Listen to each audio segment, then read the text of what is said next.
하나님 말씀은 신약성경 요한복음 16장 1절에서 4절까지입니다.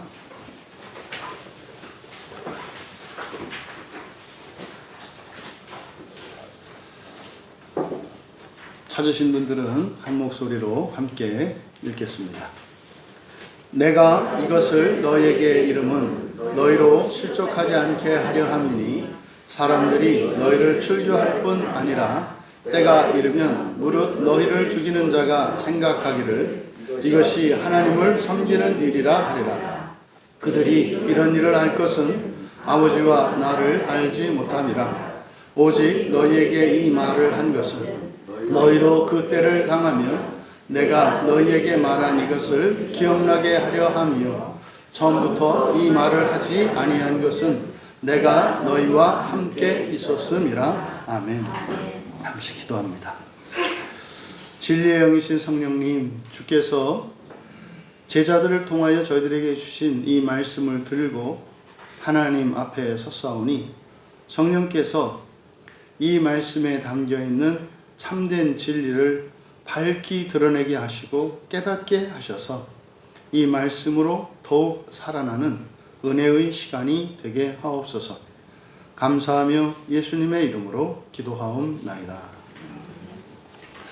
거룩한 주일로 하나님을 예배하기 위해 나오신 여러분들, 또 가정에서 인터넷으로 참여하고 있는 모든 분들을 환영하며 축복합니다. 이 시간 하나님께서 예비하신 복과 은혜를 여러분들이 풍성히 받으시고 차고 넘쳐 온 세상을 살려내는 거룩한 공적인 시간이 되기를 축복합니다.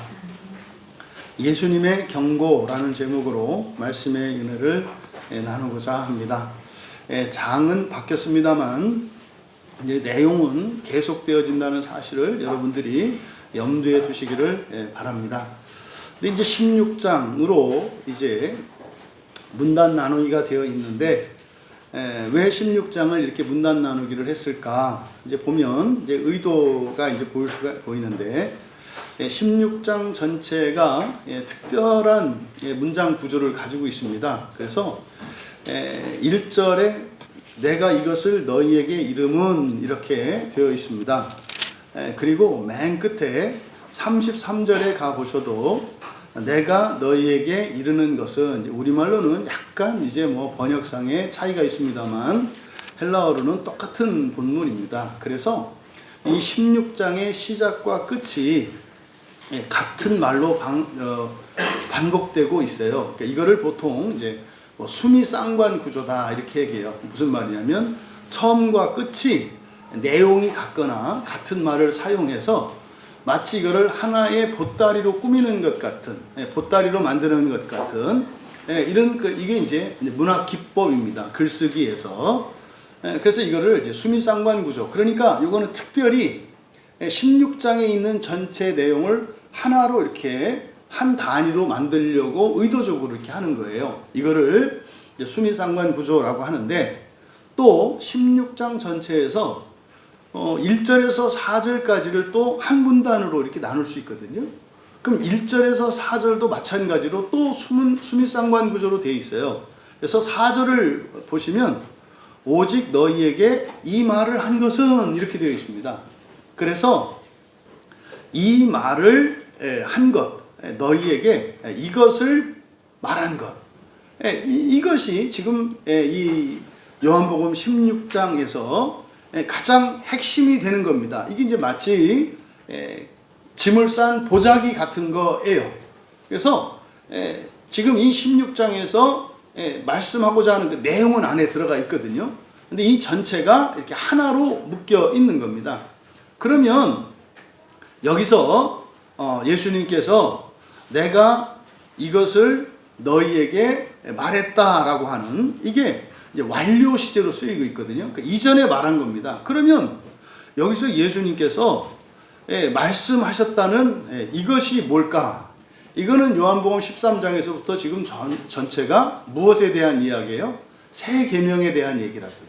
그러니까 예수님의 마지막 유언은 뭐였어요? 새 계명에 대한 얘기라고요. 새 계명은 곧 무엇이에요? 새 언약이라고요.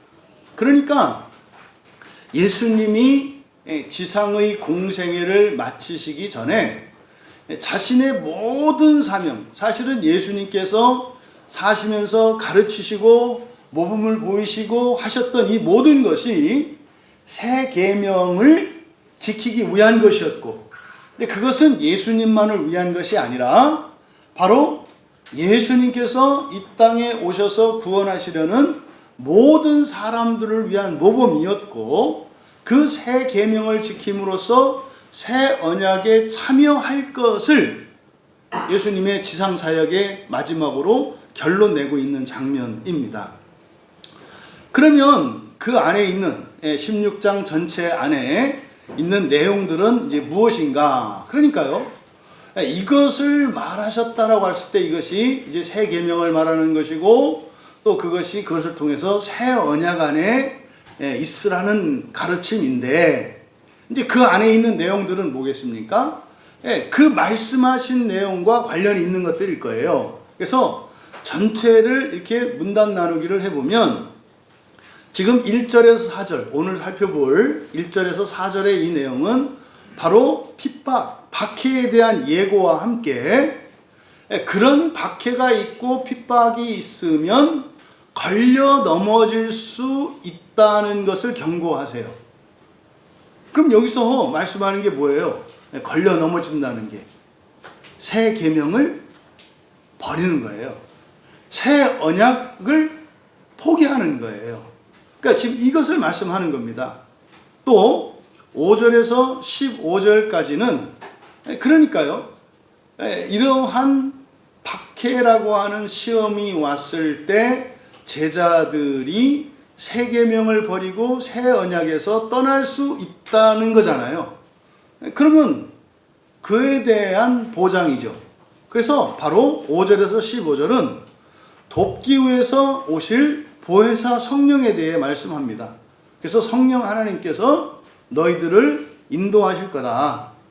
그러니까 설사 때로는 이런저런 박해와 환난이 와서 이렇게 걸려 넘어진다 할지라도 성령께서 계속 모든 진리를 밝히 드러내셔서 너희들로 하여금 다시 일어나 새 계명을 붙들고 새 언약을 지키며 살아가게 할 것이라는 것이 5절에서 15절까지 말씀해요. 그러면 왜 그렇게 복잡하냐? 근데 이게 16절에서 이제 30절까지가 아니 무슨 성령이 오셔서 도와주시고 또 예수님이 와서 도와주시고 뭘 이렇게 복잡하냐? 그냥 예수님이 오신 김에 한 번에 딱 끝내시지. 뭘 또 그 박해가 있게 하셔서 또 그거로 또 넘어질 수도 있고 안 넘어질 수도 있고, 그런데 그거 정말 조심해야 돼. 또 혹시 모르니까 너희들이 넘어지면 그래도 또 다시 일어날 수 있도록 내가 성령을 보내서 성령이 돕게 할게. 뭐 이렇게 복잡하냐 이 말이에요. 그렇지 않아요? 여러분이 하나님이었으면 이렇게 복잡하지 않을 거예요. 오셔서 그냥 한 번에 쫙 끝내가지고 자 가자 옷 갈아입고 이렇게 쫙 됐을 거거든요. 근데 뭐 이렇게 복잡하냐 이 말이죠. 그래서 그것을 설명하는 게 16절에서 30절이에요. 16절에서 30절은 이거를 제가 이제 슬픔과 기쁨의 변증법이라고 했어요. 그러니까 신자들이 겪는 고통, 시험에 걸려서 넘어지는 일들, 뜻대로 안 되고 뭐 예기치 못해서 뭐 이렇게 신앙을 내려놓기도 하고 또 방황하기도 하고 뭐 하는 이런저런 일들, 이걸 이제 슬픔이라고 말한 겁니다. 이런 슬픔이 변증법이 뭡니까? 정, 반, 합 이렇게 되는 거잖아요. 좋았어. 그렇잖아요, 여러분들이. 처음에 이제 뭐 어느 교회나 그러죠. 어느 교회나 처음에 그 교회 가면 뭐 이제 못 들었던 말씀도 듣고 새로운 해석도 듣고 그러니까 너무 좋아. 여기가 진짜 교회다. 예전엔 신앙생활도 아니다. 뭐 이렇게 한다 이 말이죠. 그 다음에 이제 뭐가 와요? 반이 와. 반대가 온다고, 반대가. 맨날 똑같은 얘기 그냥 계속 반복하는 것 같고, 뭐 들어도 그 내용인 것 같고, 이게 정반이에요, 반. 그럼 요때 이제 옛날에 이제 어떻게 했어요? 내가 교회를 떠났잖아요. 특별한 일이 없었는데도. 그래서 뭐 떠나든지 아니면은 회개하든지 하는 일이 일어나. 이게 뭐예요? 이제 합의죠. 이게 이걸 변증법이라고 해요. 좋았다, 싫었다, 더 좋았다. 이렇게 하는 거예요. 뭐 남녀 관계도 마찬가지죠. 서로 사랑했어요. 그래서 결혼했어요. 그래서 두 남녀가 있었습니다. 남이었어요. 근데 서로 사랑하게 됐어요. 하나는 사랑하고 하나는 안 사랑해. 근데 정과 반이죠. 그런데 이제 자꾸 만나고 또 이제 막 뭐 사주고 맨날 연락하고 하다 보니까 이제 둘이 마음이 합해졌어. 이제 결혼하죠. 결혼했으니까 다 이뤘다 그랬어요. 그때 좀 있으면 이제 어떻게 돼요? 이제 단점이 막 보이기 시작해요. 또 정에 이제 반이 되죠. 괜히 결혼했다. 아, 그때 엄마 말 들을 걸. 뭐 이제 이런 얘기를 하죠. 이제 막 이렇게 하면서 갈등을 하고 하다가 내가 또 예수를 믿는 바람에 꼭 깨가지고 또 이게 그냥 살아야 된다는데 또 막 또 이게 선한 고난이라는데 막 이런저런 얘기를 해서 이제 그냥 아주 마음 딱 먹고 그래도 안 돼. 이건 아니야. 헤어져야 되겠어. 근데 목사님 만나는데 목사님이 꼬셔가지고 또 넘어가가지고 그냥 이제 살아. 그랬는데 보니까 또 이제 안 하길 잘했구나. 큰일 날 뻔했구나. 다시 또 좋아져. 이게 변증법이에요. 정반합, 정반합. 그리스도인은 이렇게 사셔야 돼요. 여러분들이 현재 힘들어요. 그러면 조금만 기다리세요. 합의되는 이런 문제가 현재 여러분이 겪고 있는 문제가 해결되는 그 날이 와요. 그런 상황이 와요. 그런데 그거에 목매지 마세요. 또 어려워질 거예요. 또 어려워질 거라고. 그러니까 사실은 이 문제를 굳이 빨리 해결할 필요 없어요. 이거 해결하고 나면 뭐가 와요? 또 와.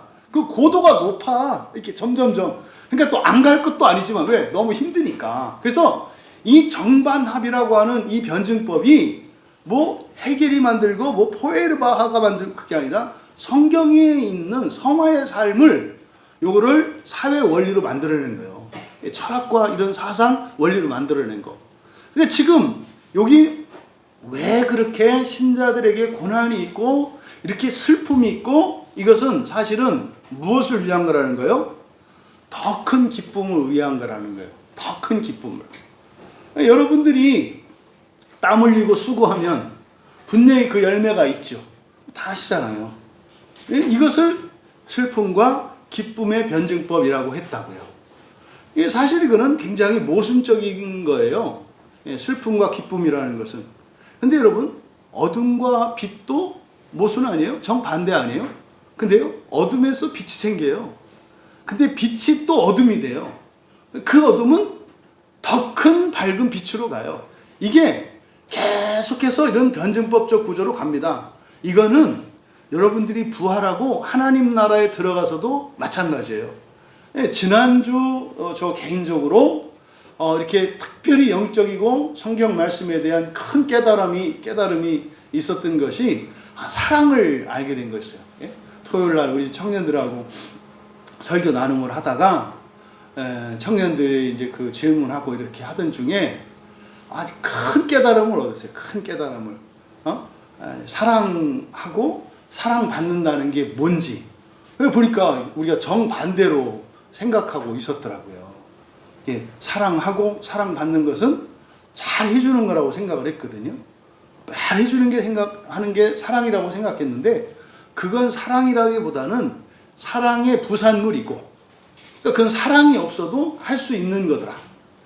가만히 생각해 보면 누구나 다 아는 거예요. 진짜 사랑은 참고 견뎌주는 거더라고요.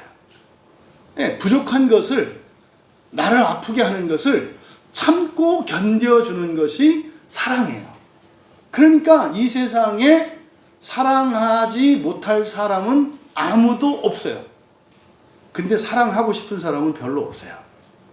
왜요? 사랑하는 게 아픔을 견뎌주고 참아주는 거니까. 그러니까 그거 하고 싶은 사람은 별로 없죠. 사람들이 사랑합니다만 사실은 사랑이 아니라 사랑의 열매만을 원하는 거죠. 이게 순 거짓말이에요. 순 거짓말. 그래서 내가 태어났을 때 그러니까 왜 어떤 사람은 굉장히 불우한 그런 환경 속에서 태어나고 어떤 사람은 너무 그렇게 부족한 것 없는 환경 속에서 태어나는데 이게 왜 부당한 게 아닐까? 사실은 똑같은 시험이더라고요. 어려운 상황 속에 있는 사람들이 사실은 뭐 하기에 좋아요? 사랑하기에 좋은 거예요. 어렵지 않은 환경 속에서 태어난 사람들은 뭐 하기 안 좋아요? 사랑하기 어려워요. 그래서요, 부자가 하나님 나라에 들어가기가 어렵다고 한 일이 무슨 말씀인지 알겠는 거예요.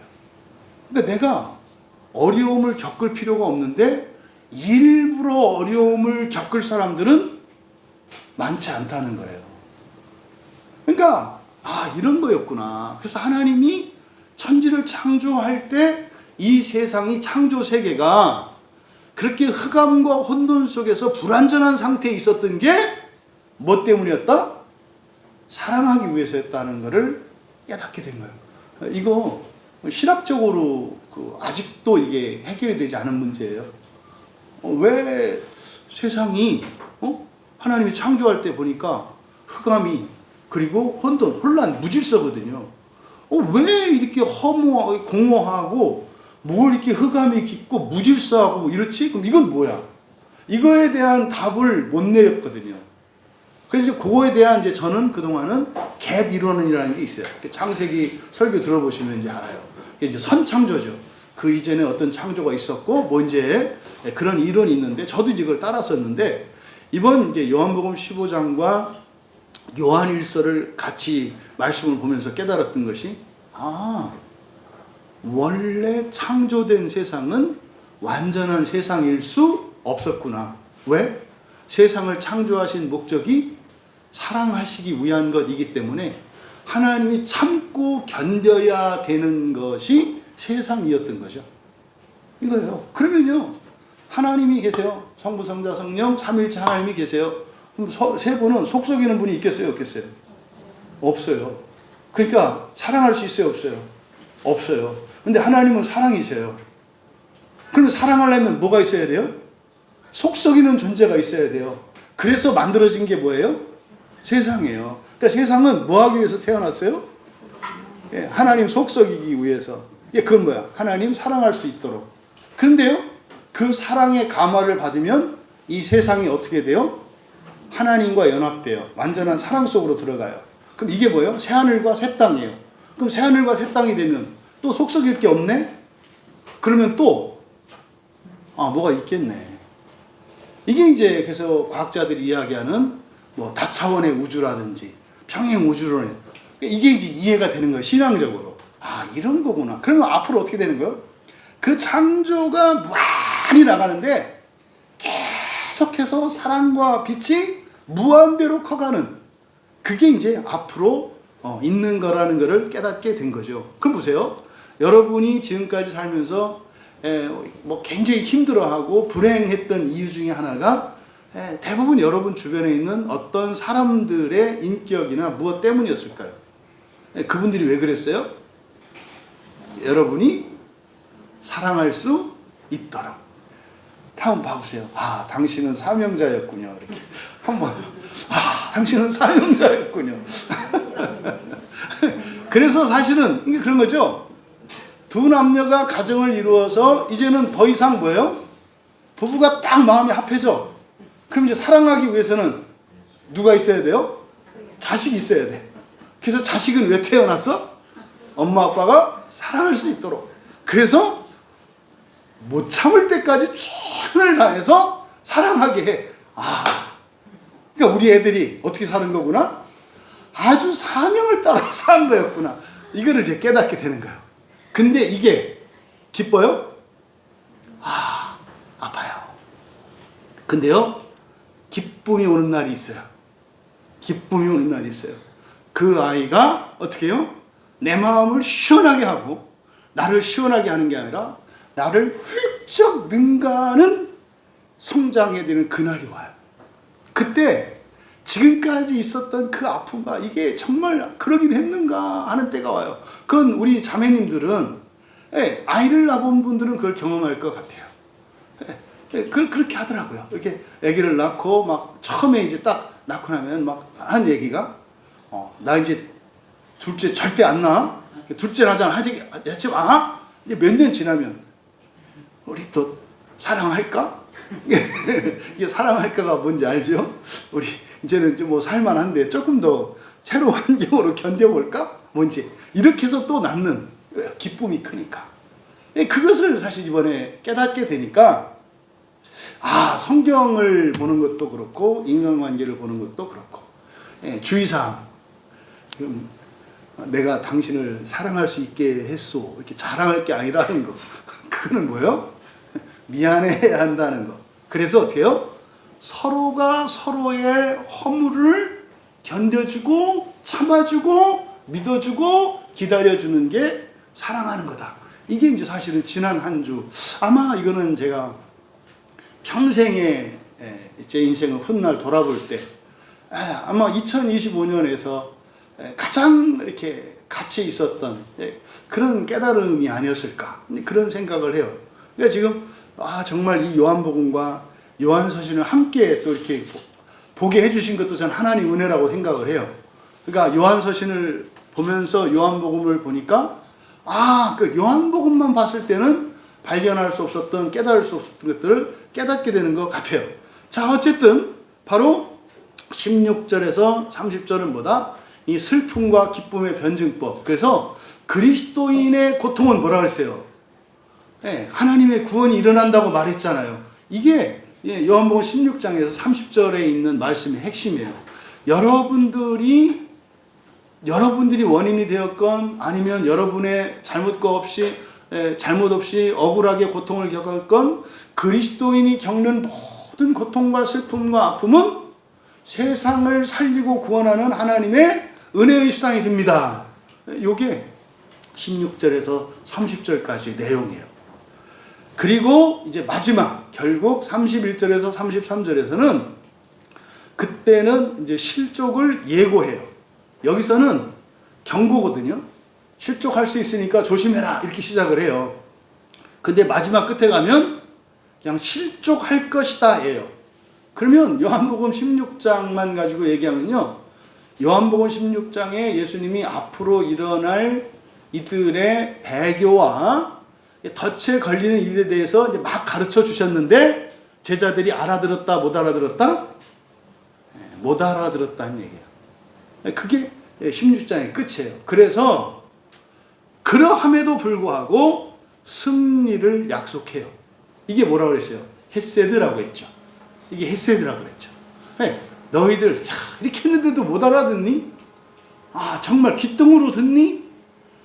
그래, 그러면은 그렇게 해라. 니들은 넘어지겠네. 하지만 그렇더라도 낙심하지 마. 내가 너희를 도와서 반드시 승리하게 할 거야. 이게 16절. 되게 감동적인 이야기예요. 되게 감동적인 이야기고, 그리고 이 안에는 놀라운 하나님의 구원의 섭리가, 이 구원의 경륜이 들어있는 본문이에요. 이제 한 절씩 우리가 살펴보면 1절에 나누어 드린 사역과 내용은 크게 다르지 않습니다만 그 시제나 이런 것들, 그걸 조금 이제 정확하게 나타내기 위해서 사역한 것을 드렸습니다. 이것들을 내가 너희에게 이미 말했다. 그것은 너희가 걸려 넘어지게 되지 않게 하기 위함이다. 우리말 성경은 실족하다. 이게 이제 우리가 많이 얘기하는 스캔들이에요. 스캔들. 스칸달론, 이거의 이제 동사형이거든요. 스칸달리조. 스칸달리조는 덫을 놓다, 함정을 판다라는 뜻이에요. 덫을 놓다, 함정을 판다. 근데 이게 여기서는 수동태로 쓰이고 있어요. 그러니까 덫을 놓다의 수동태니까 어떻게 돼요? 덫에 걸리는 거죠. 근데 이 스칸달리조라는 말이 다른 헬라어, 이 그리스어로 쓰여진 책들에는, 그리스 문헌에는 쓰지 않는 표현이래요. 이게 덫에 걸리게 된다라고 하는 이 수동태는 일반 그 문서에서는, 일반 책들에는 쓰지 않는 표현이래요. 그러니까 성경에만 사용된 표현이래요. 근데 여기 지금 수동태로 쓰이고 있거든요. 그래서 실족하다 이렇게 되어 있습니다만은, 그래서 일부러 제가 수동태를 이제 조금 더 그 수동태 의미를 드러내려고 걸려 넘어지게 되다라고 이제 번역을 한 거예요. 걸려 넘어지게 되지 않게 하기 위함이다. 그러니까 이것은요, 이미 말했다, 완료시다라고 그랬어요. 1절에 4절에 그리고 맨 끝에 33절에도 전부 완료 시제를 쓴다 그랬어요. 그러니까 이미 이전에 헤어진 거예요. 이미 하신 말씀이에요. 그럼 뭡니까? 반복한다는 뜻이죠. 다시 한번 반복한다는 뜻이에요. 앞에서 한 얘기를 내가 다시 한번 반복하는 이유는 이거예요. 반복하는 이유는 바로 이건 강조하는 거죠. 반복하니까. 그래서 목적이 뭐다? 걸려 넘어지게 되지 않는 거다. 그럼 무슨 말이에요? 이것을 잊어버리면, 너희들이 새 계명을 잊어버리면, 새 언약을 잊어버리면 뭐 하게 된다는 거예요? 걸려 넘어지게 될 거라는 거예요. 그러면요, 걸려 넘어지게 되지 않을 수 있는 방법은 뭐라는 거예요? 이거 잊어버리지 않고 기억하고 있으면 돼요. 그래서 4절에 보시면은 그랬죠. 기억나게 하려 함이요. 그때를 당하면 기억나게 하려 함이요. 그러니까 여러분, 여기서 예수님이 말씀하고 있는 이 말씀, 이건 사실 마태복음 13장의 씨 뿌리는 비유의 말씀과 같은 거예요. 그러니까 마태복음 13장에 있는 씨 뿌리는 비유에 보면 네 가지 종류의 밭이 나오잖아요. 길가. 길가라고 하는 것은 뭐예요? 이렇게 기경하지 않은 딱딱한 땅을 말해요. 길가라고 하는 게. 그 다음에 돌밭. 돌을 걸러내지 않은 밭을 말해요. 마음을 팠어. 이렇게. 그 밭을 쟁기질을 해서 한번 뒤집기는 했어. 딱딱하진 않아. 그런데 거기 돌이 많아.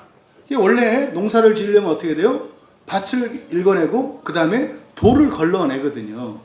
그래서 그 돌밭이라고 하는 것은 이제 기경은 했지만 또 이 돌은 걸러내지 않은. 그 다음에 가시덤불밭이요. 가시덤불밭은 뭡니까? 늦게 뿌린 거죠. 여러분, 밭을 이게 딱딱한 땅에 풀도 못 나요. 근데 그거를 부드러운 땅으로 만들었어요. 근데 돌을 제거하지 않았어요. 근데 제거했다 하더라도 바로 때가 되면 씨를 뿌려야 되잖아요. 근데 놀렸어.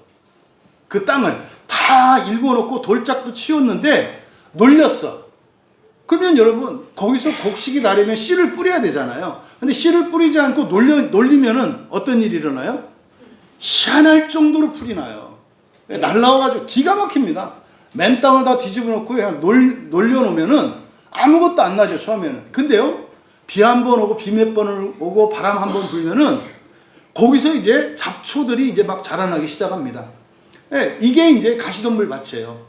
그러니까 마음을 기경하지, 이게 다 마음에 대한 비유잖아요. 마음을 기경하지 않은 것, 이게 길가의 밭. 그 다음에 돌짝밭. 자기 마음에 있는 이 죄들, 허물들을 걸러내지 않은 것. 그러니까 뭐예요? 거짓 감정 내버려 두고, 지성의 오류들, 그리고 잘못된 뜻들, 이런 것들, 이게 돌들이죠. 그거를 걸러내지 않은 것. 그 다음에요, 거기에 하나님의 말씀을 심지 않은 것. 여기 세 종류의 밭이에요. 이건 다 뭡니까? 이게 열매 맺지 못하는 밭이거든요. 그 가운데에서 바로 돌짝밭. 돌밭에서 바로 씨를 뿌렸는데, 그러니까 기경을 했잖아요. 근데 돌은 걸러내지 않았어. 그리고 거기다가 그냥 돌을 걸러내지 않고 그냥 씨를 뿌리면 씨는 나. 그런데 밑에 돌에 걸려서 더 이상 넘어지지 못해. 그러니까 뭐요? 여러분들이 은혜 생활을 잘하다가 무슨 일이 한번 딱 생기면 원위치. 그러니까 흔히 말하는 작심삼일.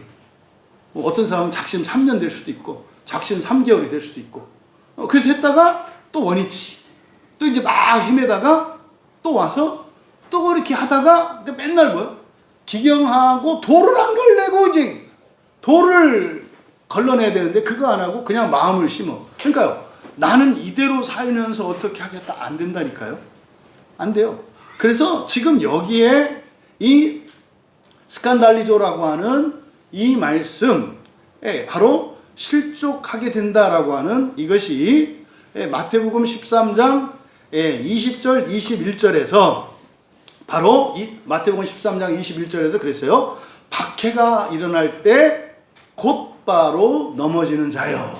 그때 넘어지는 자요. 이게 바로 여기에 있는 똑같은 스칸달리조의 수동형이에요.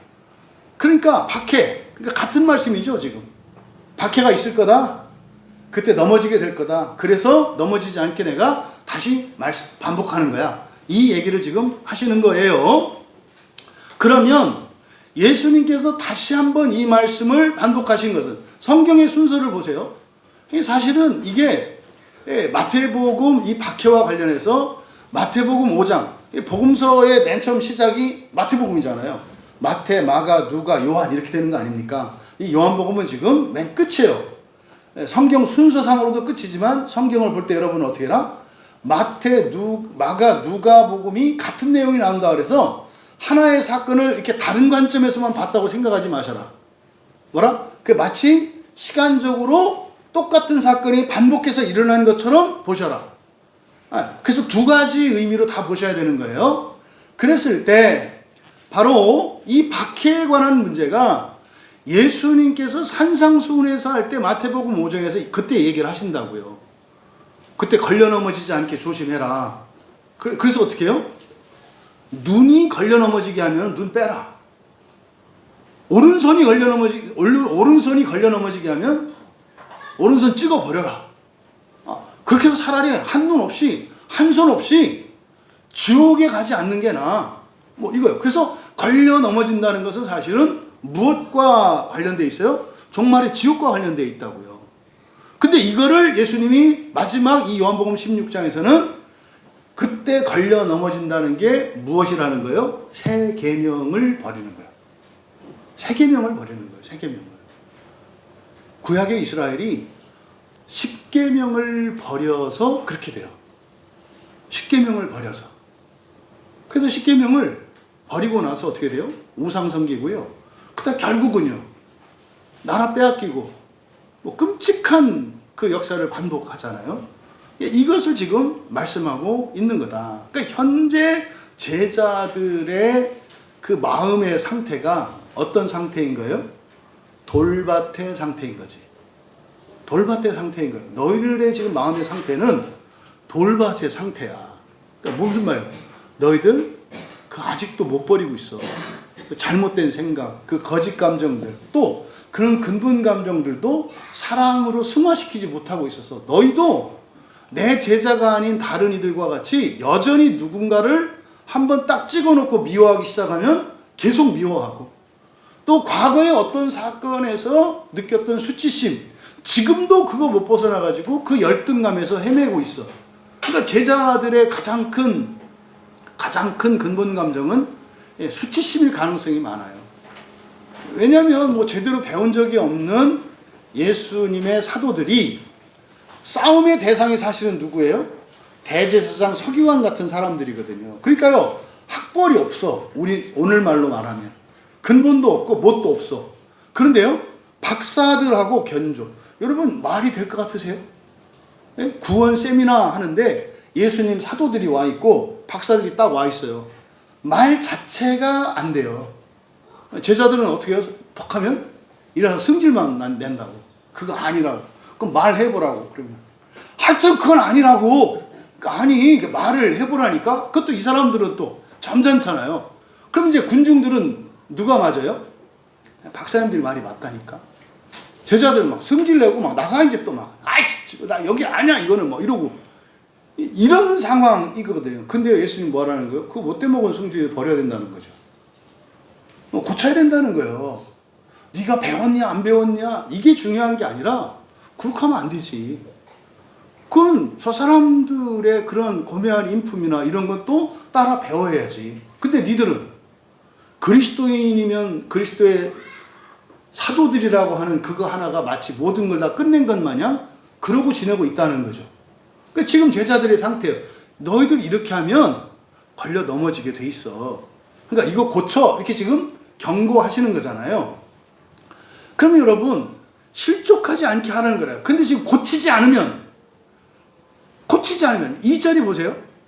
사람들이 너희를 출교할 뿐 아니라 때가 이르면 너희를 죽일 거야. 2절. 그들이 너희를 출교할 거야. 이때 너희는 누구예요? 이때 너희는 고치지 않은 너희잖아요. 너희들 이 상태면 넘어질 거야. 그러면 고쳐야 되잖아요. 그럼 출교하는 건 사실은 왜 출교하는 거예요? 뭐 하려고? 제자들을 고치려고. 제자들을 고치려고. 근데 그들이 하는 행동은 악한 행동인 건 맞아. 근데 원인은 누구에게 있어요? 너희들에게 있다고. 왜? 너희들은 실족할 수밖에 없는, 걸려 넘어질 수밖에 없는 마음을 갖고 있어. 이거 고쳐야 된단 말이에요. 이걸 고치는 방법이 뭐예요? 환난과 박해라니까요. 이스라엘 백성들이 우상 숭배에서 벗어나지 않을 때, 그들을 고칠 때 하나님이 사용하셨던 방법은 주변 민족들을 통해서 공격하게 하잖아요. 그러니까 그거는 벌을 받은 게 아니에요. 벌을 받은 게 아니라 무엇을 고치려고 하는 거예요? 그들의 삐뚤어진 마음을 고치려고 한 거죠. 근데 이거는 하나님이 하셨다기보다 선택한 거죠. 저희는 말로 하면 안 듣는 민족이거든요. 이런 식으로 해서는 제가 인격적으로는 감화되지 않아요. 화끈하게 하시죠? 이런 거죠. 그래서 지금 1절에 대한 요 이해가 이제 2절에 대한 해석에 영향을 미쳐요. 그들이 너희를 출리할 거다 할 때 이 너희라고 하는 것은 누구다? 마음을 고치지 않고, 다시 말해 본성의 변화를 추구하지 않고 그대로 살다가 하나님 나라 가겠다고 하는 너희예요. 너희를 그들이 출교할 거다. 그럼 그들은 누구겠습니까? 이 그들은 하나님을 믿는 사람일까요? 하나님을 믿지 않는 사람들일까요? 하나님을 믿는 사람들이에요. 왜?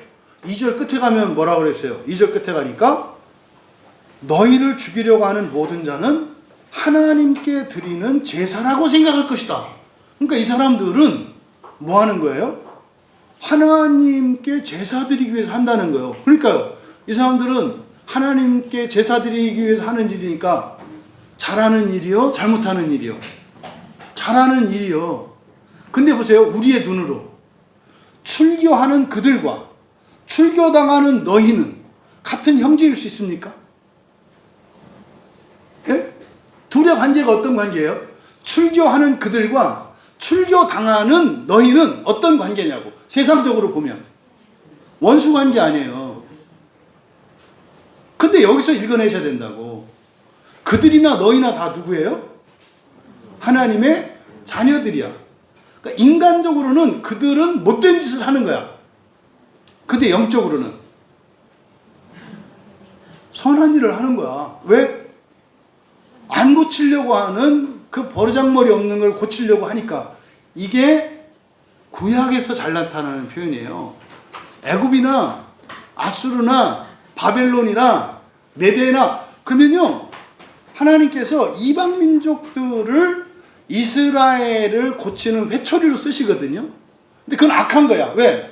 내 백성을 건드렸으니까. 그래서 하나님이 징계를 하세요. 근데 어쨌든 내 자식의 가정교사였잖아. 그럼 가정교사의 페이를 줘요, 안 줘요? 준다고. 그게 뭐예요? 구원이에요. 그래서 이제 이사야 선지자, 이제 이사야서에 가면은 이방의 구원에 대한 얘기가 막 나온다고. 그들이 구원받은 이유는 뭐예요? 이스라엘을 징계하는 도구로 쓰였기 때문에. 근데 또 그들이 벌을 받는 이유는 뭐예요? 내 아들을 팼기 때문에.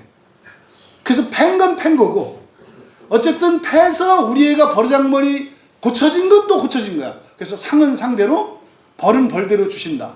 근데 받은 벌에 비해서 상이 비교할 수 없이 커. 그래서 하나님 근처에서는 얼쩡얼쩡거리기만 해도 무조건 복이다. 그 옆에서 잘못해도 하나님은 그거를 뭘로 바꾸신다? 복으로 바꾸신다. 놀라운 비결이에요. 놀라운 얘기예요. 놀라운 얘기. 그래서 지금 여기에 그들과 너희의 관계를 여러분들이 잘 설정하셔라.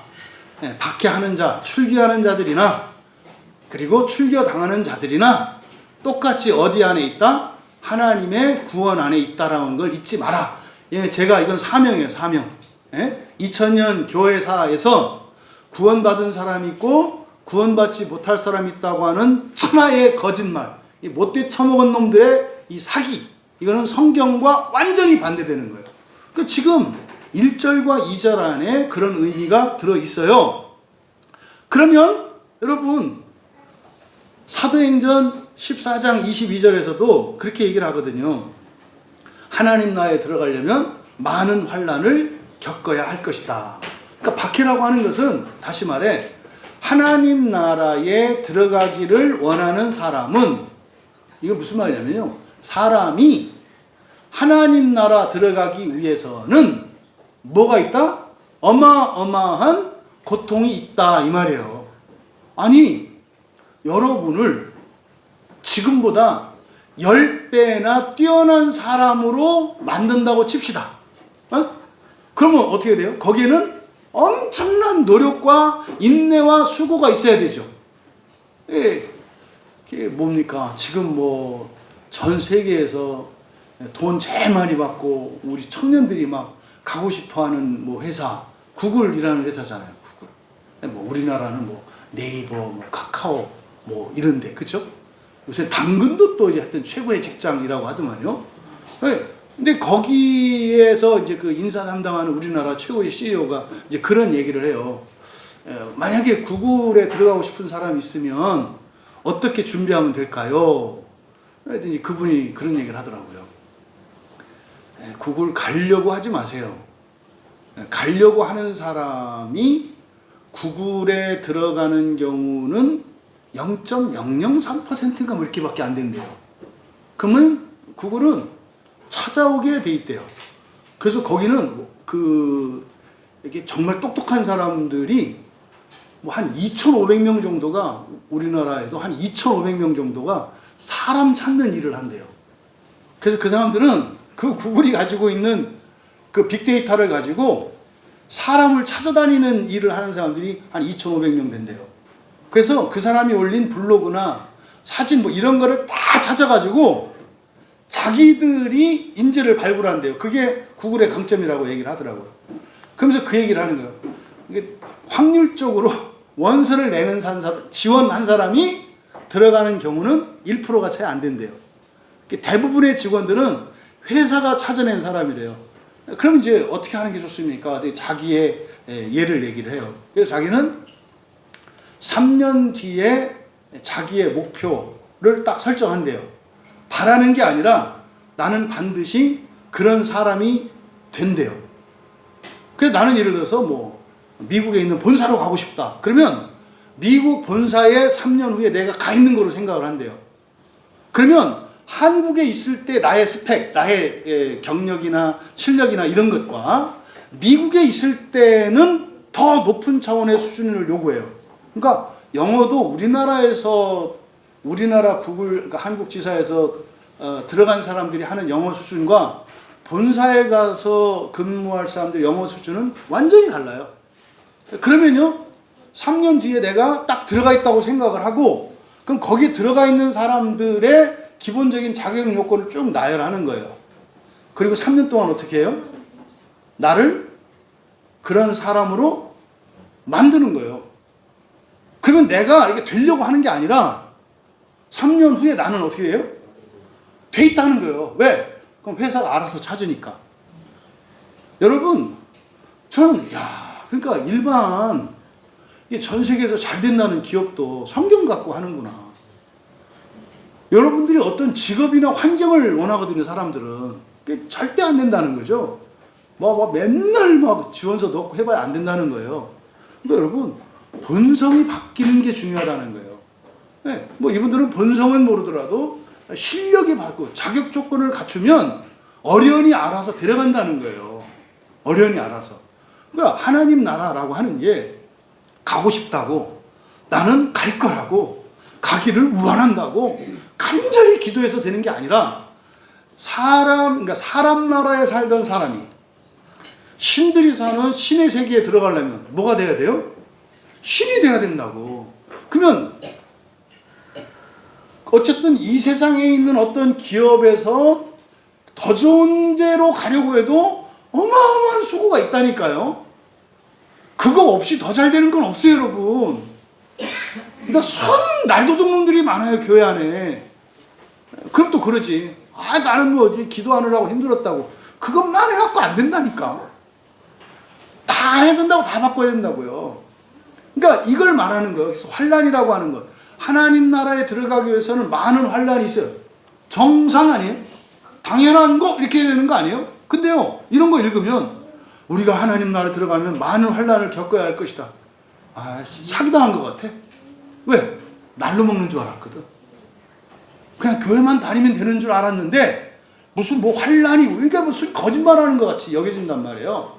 여러분 머리를 쓰셔야지. 머리를 쓰셔야지. 하다못해 밥을 해 먹으려고도 힘들지 않아요? 네? 아, 하다못해 여러분 오늘 아침에 교회 오실 때 그냥 자고 일어난 상태로 오지 않으시잖아요. 그 시간 들이고 수고 다 하잖아요. 오는데 시간 들이고. 여러분 이 세상에 수고하지 않고 얻어지는 게 어디 있어요? 그 사기밖에 없어요. 근데 어떻게 사람이 하나님 나라에 들어가는데 아무 일이 없을 거라고 뭐 교회에 오고 여러분 이걸 힘들다고 합니까? 그건 아니지. 그러니까 이 환난이라고 하는 것은 어떤 거다?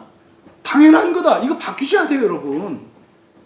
사람이 하나님 나라에 들어가는 건 불가능하지, 원래는.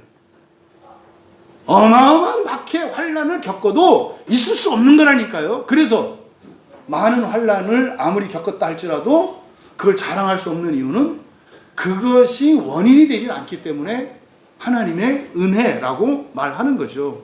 근데 보세요. 2절에서 처음에 어떻게 한다? 출교한다. 예, 출교한다는 게 뭡니까? 내쫓는 거예요. 왕따 시키는 거예요. 예? 왕따 시키는 거. 저는 이 왕따 시키는 거를 이렇게 딱 처음 실감했던 게 제가 이제 20대 때, 학생 때, 뭐 지금은 이제 뭐 없어진 회사니까 그 대우라는 회사가 막 이제 커질 때 유망한 중소기업들을 무지막지하게 다 없애버렸어요. 막 그 정부 권력하고 이렇게 결탁해가지고 그래가지고 니네 그 회사 기술 팔아 안 팔잖아요. 그러면은 뭐 온갖 뭐 세무조사하고 막 이렇게 하고 누명을 씌워가지고 그 회사를 불법으로 만들고 그래서 없애버리고 그 기술과 사람을 빼가요. 제가 이제 그래서 옛날 대우라는 회사를 안 좋아했었어요. 20대 때. 근데 대우만 그런 게 아니라 뭐 삼성, 현대 다 그랬어요. 그때는. 뭐 왜냐면 권력과 막 결탁을 해가지고 그래서 그때 김용우 씨라고 있었어요. 제세산업이라고 굉장히 유명한 거였는데 똑똑하고 직원들 정말 위하고 벌면 직원들하고 똑같이 나눠 가져요. 그리고 계속 기도 투자하고 복지 막 그때 막 70년대에 그런 회사가 없었거든요. 근데 그 회사를 말 안 들으니까 대우에서 이제 탐내 가지고 대우에서 이렇게 살라고 그러니까 아니다 우리 이렇게 하겠다. 근데 기술이 막 더 뛰어나. 그래가지고요 그 회사를 막 박해를 해. 나중에는 이분이 이제 자서전을 썼어요 이렇게. 근데 그 자서전에 했어요. 나는 누가 죽여도 죄가 되지 않는 사람이다. 그러니까 시민권을 박탈했어요 우리나라에서. 우리나라 사람인데. 그러니까 그때가 얼마나 어두운 시대인지 아시겠죠. 그러니까 법적 보호권을 박탈해서요. 그리고 법적 보호권 박탈하면 뭐 개나 다를 바가 없고 그러니까 그 주인 있는 개도 아니지. 개는 주인 있으면 소유권이나 있지. 이 사람은 없어. 그러니까 나는 그런 게 있는지도 몰랐어요. 그러니까 그때 당시에는 그런 법이 있었던 시대예요. 그래서 그때 제가 20대 그 책을 읽고 얼마나 충격을 받았는지. 그러니까 어떻게 있어요? 이 조국의 민주화를 위해서 이한 목숨 바치겠다 이렇게 안 하겠어요? 아니 세상에 잘하는 기업을 갖다가 망한 것도 망해서 뺏은 것도 막 못돼 먹은 건데 그 정도가 아니라 얼마나 잔인해요. 이 사람을 법적 보호권이 없어 누구한테 얻어맞아도 경찰서 신고하려면 안 돼. 법적 보호권이 없어가지고 이런 일이 있었어요. 그래서 저는 출교 이 왕따 하면 저는 항상 그분이 생각이 나요. 그러니까 엄청난 거다 이 말이에요. 무시무시한 거예요. 이때 사회에서 출교한다는 것은 바로 이런 거예요. 법적 보호권을 완전히 박탈당하는 거예요. 그래서요 언제 어디에서나 공격당하고 재산도 뺏길 수 있는 상태. 그러니까 출교가 교회 쫓겨나가는 이 정도가 아니에요. 중세 로마교에서 출교는 뭐를 의미해요? 영원한 지옥에 던져지는 걸 의미해요. 영원한 지옥. 그러니까 이게 출교거든요. 그러니까요 출교한다는 것은 어떤 짓이에요? 굉장히 무서운 일을 하는 거거든요. 그럼 여러분 예수님을 믿는 그리스도인이 그런 일을 할 수 있을까요? 없을까요? 네? 없어요. 없다고요. 있을 수가 없는 일이라니까요. 그러니까 시작은 어떻게 됐어요? 회개하지 않는 것에서 시작됐죠. 회개하지 않는 너희로부터 시작됐잖아요. 그러니까 회개하지 않는 요거를 회개시키려면은 뭐가 필요하다고요? 출교가 필요하다고. 출교는 어쨌든 살아있잖아요. 그래도 회개 안 해. 그 다음번에 나가는 게 뭐예요? 죽이죠. 죽이잖아요. 그럼 출교하면 일단 이 세상에서 법적 보호권 박탈하죠. 그러면요, 이 세상에서 출교한 것은 죽어서 어디 가는 거예요? 지옥 가는 거예요. 그러니까 지금 2절에서 얘기하는 게 죽이려고 한다. 이거는 지옥 보낸다는 거예요. 근데 이 사람들은 그거를 뭐라고 생각한다? 이제 우리말 성경은 하나님을 섬기는 일, 이게 라트레이아라는 말인데, 이 라트레이아가 구약에서는 제사고 신약에서는 예배예요. 구약에서는 하나님을 섬길 때 어떻게 섬겨요? 제사로 섬기잖아요. 오늘날 우리는 예배로 섬기잖아요. 이 라트레이아라고 하는 말이 예식, 예전 이런 뜻입니다. 그러니까 이거는 유대인들을 대상으로 하고 있기 때문에 제사라고 하면 되고요. 신약의 그리스도인들을 대상으로 하면 예배라고 하면 되는 거예요. 그래서 이것이 하나님께 드리는 제사, 하나님께 드리는 예배라고 한다 이 말이에요. 여러분, 구약의 속죄 제사를 드릴 때 어떻게 했죠? 죄인이 제물을 가지고 가서 제물을 죽이죠. 그러면 여기서 실족하게 될 너희, 이거는 회개하지 않는 사람들이라고 그랬죠. 마음을 고치지 않는 사람들, 본성을 고치지 않겠다라고 하는 사람들이라고 그랬죠. 이 사람들이 그러면 구약의 제사에서는 뭐가 되는 거예요? 제물이 된다고. 그럼 볼까요? 제물은 거룩해요, 안 거룩해요? 거룩해요. 제물도 거룩하다니까. 근데 그 제물은 누구를 거룩하게 해요? 죄인을 거룩하게 해요. 이 원리가 이해되십니까? 그리스도인이 회개하지 않고 아주 못돼 먹은 채로 살아가는 것은 그 사람들이 뭐 하려고 그렇게 한다는 거예요? 제물이 되려고. 그러니까 굉장히 숭고한 생각이네. 굉장히 숭고한 생각이야. 세상의 죄인들을 위해서 자기가 제물이 되려고 그렇게 안 고쳐졌구나. 이해가 되는 거예요. 야, 글쎄 왜 이렇게 막 안 변하고 속 썩는다고 그랬는데 그게 아니라 우리가 존경심을 가져야 되는구나. 세상 죄를 대신 지고 가는 제물이 되려고 저 지랄을 하는 거구나. 그러니까 굉장히 거룩한 거네. 근데 이거는 알고 그렇게 하면 거룩한 거야. 예수님처럼.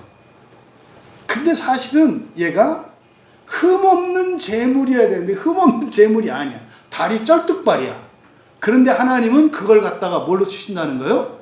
제물로 쓰신다는 얘기예요.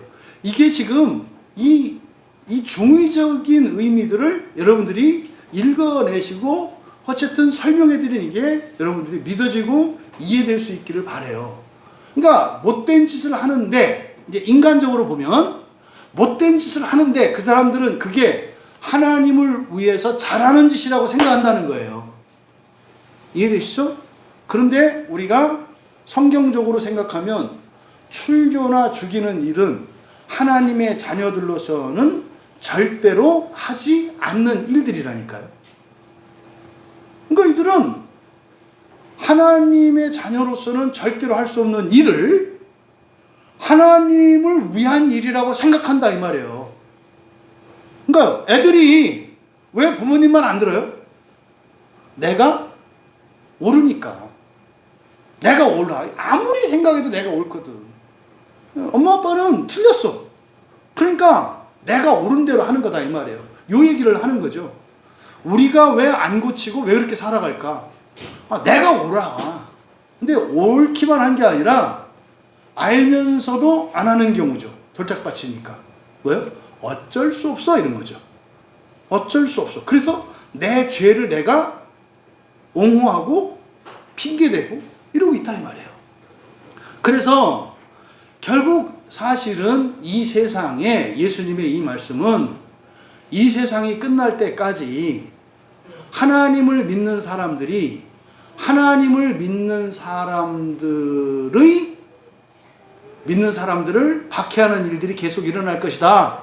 근데 왜 일어날 거다? 회개하지 않을 때.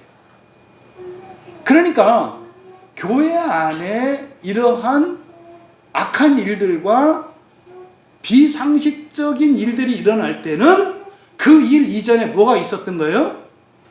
회개하지 않으려고 하는 굳은 마음이 있었던 거예요. 그러면 그거를 하나님이 고치실 때 사용하는 방법이 부조리와 악이다 이 말이에요. 그래서 부조리와 악을 저지름으로써 그 사람들도 회개시키는 거죠. 이게 지금 놀라운 원리예요. 그럼 여러분, 이렇게 하나님을 믿는 사람들이 기독교인들을 출교하고 죽인 이런 사실들이 역사를 보면요, 예수님 말씀이 참이라는 걸 알게 돼요.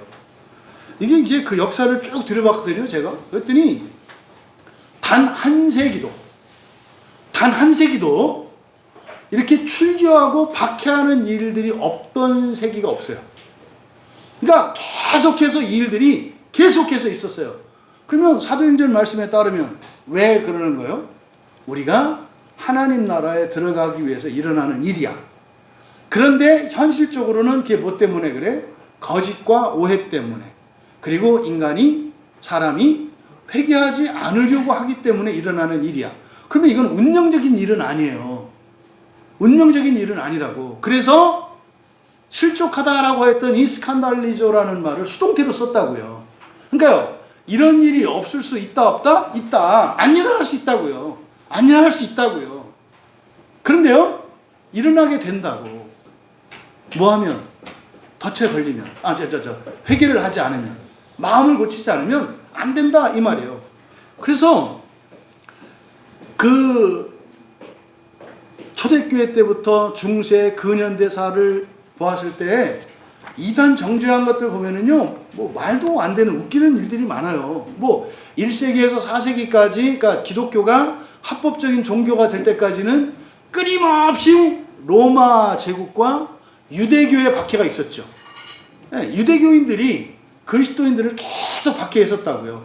그럼 이제 로마 제국도 박해했었죠. 그럼 로마 제국은 어떤 사회예요?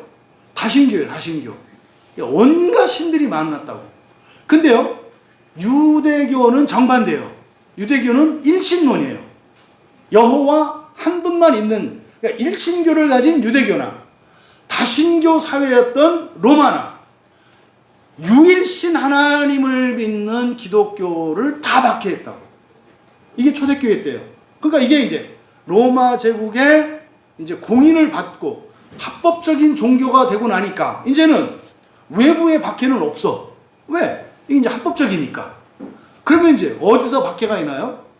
교회 내부에서.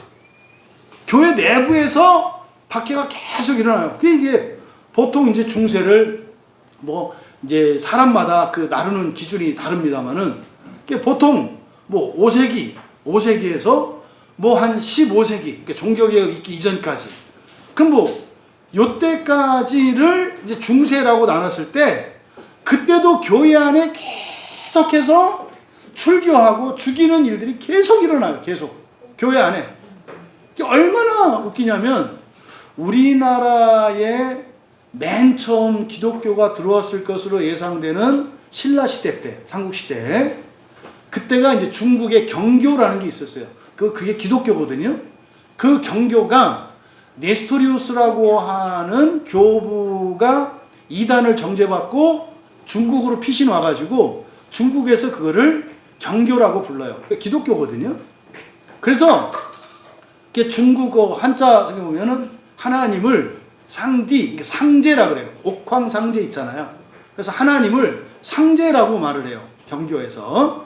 그래서 그때 그 경교가 우리나라 신라시대 때 전래된 것으로 보여요. 네, 얼마 전에 불국사 수리하다가 안에 십자가가 발견됐는데 그 돌십자가가 네스토리스교 그 경교에서 사용하는 십자가래요. 그러니까 그때 들어온 거예요. 그래서 우리나라는 철저히 기독교 영향 아래에 있어요. 우리나라의 모든 민족 종교나 심지어 우리나라 불교나 미신이나 이 모든 것들은 다 기독교의 영향을 받았어요. 왜? 이미 그때 우리나라에 기독교 사상이 들어왔기 때문에. 그래서 우리나라 그 민족 종교들을, 이런 것들을, 심지어 미신까지도 이렇게 보면 기독교적인 색채가 다 들어가 있어요. 이게 뭘까? 그래서 나는 이걸 일반 계시라고 이해를 했는데, 이제 역사적 발굴을 통해서 발견하게 된 게, 어쨌든 우리나라에 이미 6, 7세기에 기독교가 들어왔구나. 이제 그 말씀드리는 것은 경교인데, 그 경교가 뭐냐면 네스토리우스라고 하는 초대 교부예요. 근데 이 사람을 왜 이단으로 정죄했는지 아세요?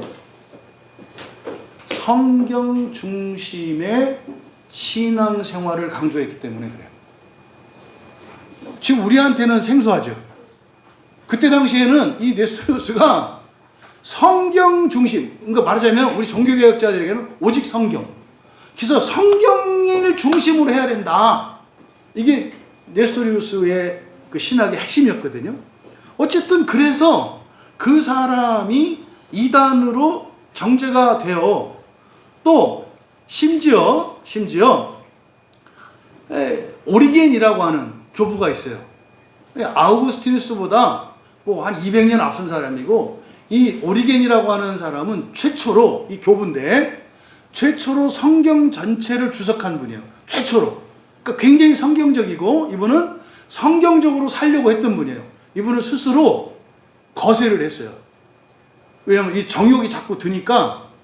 그래서 예수님이 말씀하신 대로 차라리 눈 하나 빼고 손 하나 찍어버리고 그냥 하나님 나라에 들어가는 게 낫다. 그래가지고 도저히 이게 극복이 안 되니까 아예 그냥 거세를 해버렸던 사람이에요. 이게 옳고 그르고냐가 아니라 그 사람의 마음을 얘기하려고 하는 거예요. 이분은 어떤 분이었어요? 정말 하나님의 말씀을 따라 살려고 치열하게 살았던 분이에요. 근데 이 오리겐 같은 경우는요, 죽고 난 뒤 300년 뒤에 이단으로 정죄해요. 누가? 로마 교황이. 그러니까 제2차 콘스탄티노플 공회에서 300년 전에 죽은 위대한 성경신학자요 교부였던 사람을 이단으로 정죄해요. 그러니까 중세 때 계속 박해가 있었는데, 이제 명분은 우선 신학이 어떻고 교리가 어떻고 얘기를 해요. 근데 실질적인 이유는 뭐냐면 교권, 밥그릇 싸움이에요. 밥그릇. 누가 더 땅을 많이 가져야하느냐, 누가 더 권력을 많이 가지느냐, 이래가지고 계속해서 그 일이 일어나요. 그러니까 교회 안에 있는 이런 부조리들이 출교와 박해를 낳아. 근데 사실은 그 사람들만 그런 게 아니라 그 앞에 어떤 일이 있다? 우리의 본성을 바꾸려고 하는 노력이 중단되거나, 하나님 나라와 부활을 목표로 하는 신앙이 아니라 세속화되어질 때 이런 일이 일어난다는 거예요. 그럼 뭐 이제 이 근대 세계로, 근세로 오면은 뭐 종교개혁 시기에 일어났던 박해는 이루 말할 수 없잖아요. 이게 사실은 1054년에 동방교회와 서방교회로 나뉜다 그랬잖아요. 그러니까 로마 캐톨릭, 개신교, 여기가 이제 서방교회, 그 다음에 그리스, 뭐 이집트, 뭐 하는 이런 정교회들, 이 둘로 나뉘거든요. 지금은요, 지상에 이단 아닌 기독교가 없어요. 지상에 있는 이단 아닌 기독교가 없어요. 서방교회, 로마 캐톨릭은 동방교회 정교를 이단으로 정죄했어요. 그러니까 또 동방교회는 또 서방교회로 이단 정죄했어요. 그러니까 둘 다 뭐가 됐어요? 이단 됐네. 그래 또 서방교회에 있다가 종교개혁으로 나온 개신교잖아요. 그러니까 로마 캐톨릭에서는 또 개신교를 이단으로 정죄했어요. 그러니까 개신교에서는 또 로마 캐톨릭을 이단으로 정죄했어요. 그러니까 이단 아닌 교회가 있어요? 이걸 이런 걸 무슨 작전이라고 한다? 물귀신 작전. 같이 죽어. 너도 이단, 나도 이단, 같이 죽자. 교회는 원래 뭐 하는 거죠? 나도 살고 너도 살자. 이게 원래 교회 아니에요. 근데 교회가 너만 죽을 수 있다면 나도 죽겠어. 그래? 너만 죽인다면 나도 죽겠어. 그래가지고 죽는 쪽으로 교회의 신학이 발전하고 있어요. 지금 우리나라 한국교회도 지금 그러고 있다고요. 왜 1907년에 평양대붕 때 일어났었던 그 정말 영광스럽고 자랑할 만한 장로교회 유산이 뭐 통합과 합동으로 나누고, 또 합신과 통합으로 나누고, 또 고신으로 나누고, 개신으로 나누고, 뭐 하여튼 또 합쳐가지고 합동 개신 뭐 이렇게 막 나뉘죠. 물귀신 작전이에요. 그러면요, 예수님의 말씀 따라 왜 이렇게 서로를 이단으로 정죄하고 출교시키고 박해하고 욕하는 일은 왜 일어난다고요? 마음을 변화시키지 않으려고, 다시 말해서 하나님 나라 가지 않으려고, 하나님 나라 가지 않으려고 할 때 이런 일들은 계속 될 거라고 예수님께서 말씀하신 거예요. 그래서 3절을 보시면 그리고 그들은 이것을 행할 것이다. 왜냐하면 이제 원인이에요. 앞에서도 말씀드렸습니다만은 이 사람들이 이렇게 하는 이유가 뭐라 그랬어요? 아버지도 모르고 나도 모르고. 이게 이해가 안 가는 얘기거든요. 유대인들은 그렇다고 칠 수 있어요. 왜? 여호와만을 하나님으로 믿으니까. 그런데요, 2000년 기독교 역사에서